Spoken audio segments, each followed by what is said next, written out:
There are 3 eyelids on each side, 6 in total. Carlson's llama farm is just a short drive from Minneapolis. For decades, these llamas have provided entertainment for kids who could walk them around the property.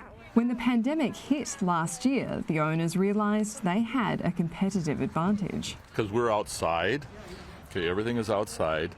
We run every group individual. Soon there was a wait list for lonely Minnesotans to hug a llama.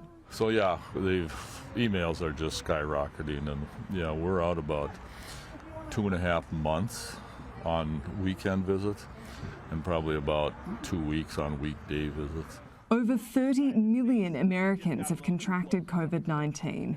It's no wonder people like 88-year-old Jerry Dirks have had to be cautious. Pretty much stay home, kind of isolate, don't go anyplace hardly at all. Didn't go to church for over a year, started going now again. Jerry also couldn't see his wife for months before she passed while she was being looked after in a memory care unit. We didn't know really how things were going for her inside other than looking through windows. But the threat of the disease was very close to home. Right now we have a friend that has been in the hospital for 3 weeks with COVID, and he's on a respirator. And then my sister-in-law's brother-in-law passed away from COVID.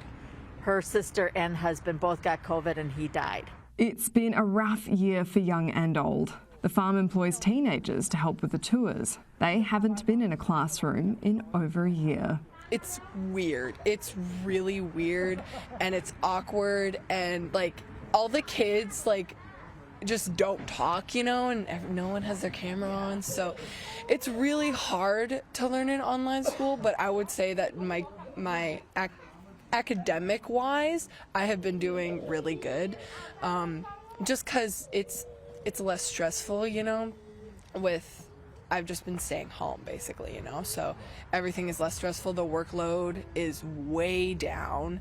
Sierra's friend Riley hasn't found it as easy to adapt. I mean, I went from a pretty straight A student, I ended last year with a 3.7, and now I have a 3.0. So, I mean, I'm a pretty straight C student this past semester, and that's not normal for me at all.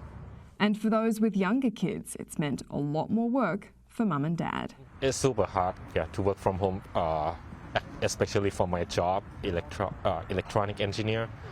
Yeah, I need my equipment. And with kids, most of the time it's going to be like night shift. Yeah, just wait for him to sleep and work at night. While it might be unusual for a llama farm to become a waitlisted attraction, this has been nothing but an unusual year. Many of the people we spoke to here probably wouldn't have considered visiting before the pandemic hit, and in their own ways represent how so many lives right across the country and the world have been changed by this pandemic. It's real, and it's a bad deal. What's clear is the sense of optimism in the air that with the vaccination rollout, things are looking a little brighter. Like they're really ramping up the vaccination program now. So younger kids, dumbed down to 16, are able to get it now pretty quick. So I mean, you know, once that all happens, everybody's going to get more comfortable. Which might mean the llamas get a little less attention. Annalise Nielsen, Sky News, Minneapolis.